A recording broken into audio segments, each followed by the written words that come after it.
तमाम पत्रकार मित्र मुझसे ये बार बार पूछ रहे हैं कि एक हफ्ते के अंदर प्रधानमंत्री प्राइम मिनिस्टर साहब चक्कर लगा के जाते हैं, उसके बाद आज होम मिनिस्टर साहब आते हैं, 5-5 रैलियां कर रहे हैं, डिफेंस मिनिस्टर आ रहे हैं, कल जेपी नड्डा आज आ रहे हैं, नितिन गडकरी जी चक्कर लगा के चले गए, और अमित शाह और प्राइम मिनिस्टर ताबड़तोड़ दौरे कर लगे हैं। तो इसको लेकर के हमारा क्या कहना है? इसको लेकर के ये कहना है हमें कि हंसी आ रही है भारतीय जनता पार्टी के ऊपर, और कितनी बेचारी बनी हुई है कि 10 सालों में इन्होंने जम्मू कश्मीर के नौजवानों के लिए, अवाम के लिए कुछ नहीं किया, और आज इनकी जमानतें जब्त हो रही हैं, और यहां तक कि एजेंसीज की रिपोर्ट है कि वो जम्मू कश्मीर में सरकार नहीं बना सकते हैं।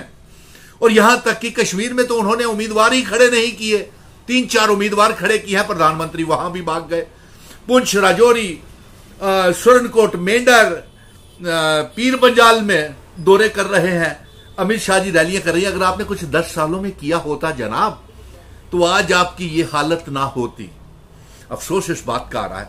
चलिए आप जवाब दीजिए, पिछले 10 सालों में प्राइम मिनिस्टर नरेंद्र मोदी जी और होम मिनिस्टर अमित शाह जी, आपने इन बातों का जवाब दीजिए, और अवाम भी बोलेगी, नौजवान भी बोलेंगे, इसका जवाब देंगे इसी वीडियो के ऊपर कि आपने जम्मू कश्मीर के नौजवानों के लिए क्या किया।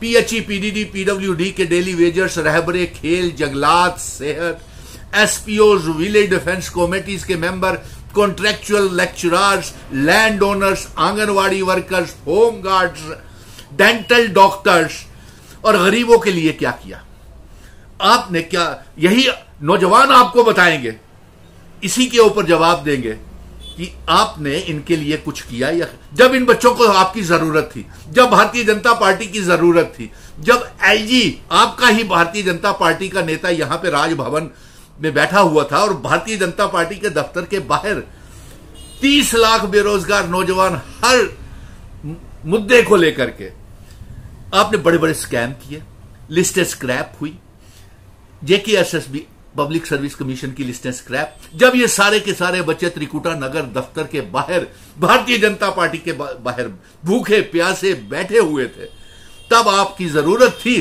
तब तो अमित शाह जी, नरेंद्र मोदी जी और आपके कबीना मंत्री इतने दौरे नहीं लगाए। जब दरबार मुंह बंद हुआ, तमाम व्यापारियों को बर्बाद किया, तब आपने कोई दौरा नहीं लगाया। और आज भी अभी तक मैंने आपको डिबेट के लिए निमंत्रण दिया था, आप 3 परिवारों को ना जाने, पहले उनके साथ सरकारें बनाते हैं, नेशनल कॉन्फ्रेंस के साथ अटल बिहारी वाजपेयी, फिर 2015 में मोदी जी महबूबा मुफ्ती के साथ सरकार बनाती है, और फिर बाद में आप इनको गालियां देना शुरू हो जाते हैं। हमारे महाराजा हरि सिंह जी के 23 सितंबर को जन्मदिन है। आपने जो हमारी रियासत का दर्जा और आर्टिकल 370 को चोरी किया हुआ है, वो उसको वापस करें।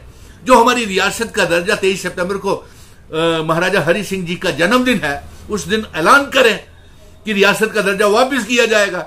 इतनी बेचारगी नहीं करनी पड़ती आपको, इतना गली गली मोहल्ले मोहल्ले में।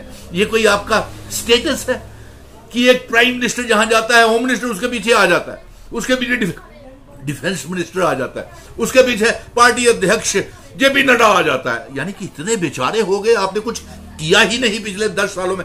मैं आपसे गुजारिश करता हूं, अभी भी मौका है, एक कैबिनेट यूनियन मीटिंग बुलाएं, यूनियन कैबिनेट की, और 23 सितंबर को अमित शाह जी ऐलान करें, आप होम मिनिस्टर हैं, रियासत के दर्जे की वापसी की ऐलान करें।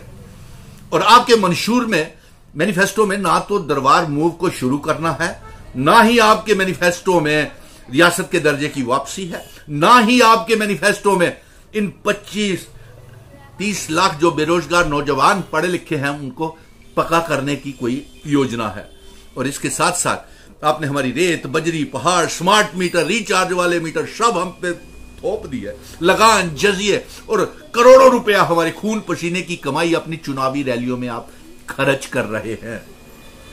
आपकी पार्टी के उम्मीदवार देवेंद्र राणा, सुरजीत सिंह सलाथिया, श्यामलाल, जिन्होंने दल बदले, ये उनके सके नहीं हुए। जिन पार्टियों में ये थे, ये आपके पास अपने टैक्स बचाने की प्रॉपर्टीज ईडी के छापों को बचने के लिए आपके साथ जुड़ गए। नंबर 2, सूत्रों के हवाले से यह आ रहा है कि आपको सीटें तो मिल नहीं रही भारतीय जनता पार्टी की, और भारतीय जनता पार्टी ने यह भी बेचैन कर लिया है, खुद को मन बना लिया है कि वो नेशनल कॉन्फ्रेंस के साथ भी गठबंधन बना करके सरकार बना सकती है, और 2.5 साल के लिए नेशनल कॉन्फ्रेंस और भारतीय जनता पार्टी ने फार्मूला जो बनाया हुआ है वो मुख्यमंत्री बनेंगे।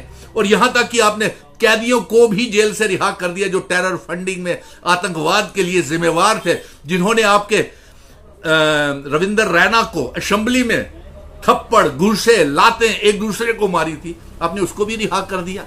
उनके साथ भी इतना स्तर गिर गया कि आप उनसे गठबंधन करके 1990 के हालात पैदा करना चाहते हैं। इसलिए हमारे बराए मेहरबानी 370 हमारे महाराजा जी ने हमको दिया था, इसकी जंग हम जारी रखेंगे। रियासत का दर्जा तो आप रोक नहीं पाएंगे, वो हम सुप्रीम कोर्ट से जीत करके लाए हैं। और ये जमा जवानी खर्चे करना बंद करें।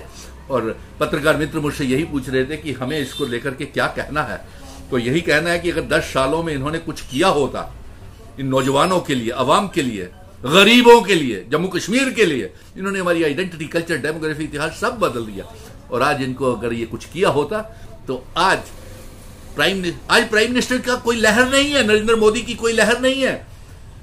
इनके रैलियों को सुनने तक के लिए नहीं जाएंगे। आप देखना, कुछ रजौरी, सुरनकोट, मेंढर, शंभ या अखनूर में जहां भी ये जा रहे हैं, या जम्मू में, जम्मू के लोगों ने तो इनको सुनना ही बंद कर दिया। पहले फेज में ये लोगों ने कह दिया कि ये 370 रियासत को तोड़ना और जो स्टेट सब्जेक्ट छीना है, इसके खिलाफ उन्होंने भारतीय जनता पार्टी के वोट डाले हैं। और नौजवानों ने खासतौर के ऊपर यह किया कि उन्होंने बहिष्कार किया कि उन्हें तो कोई इनकी चुनावी रैलियों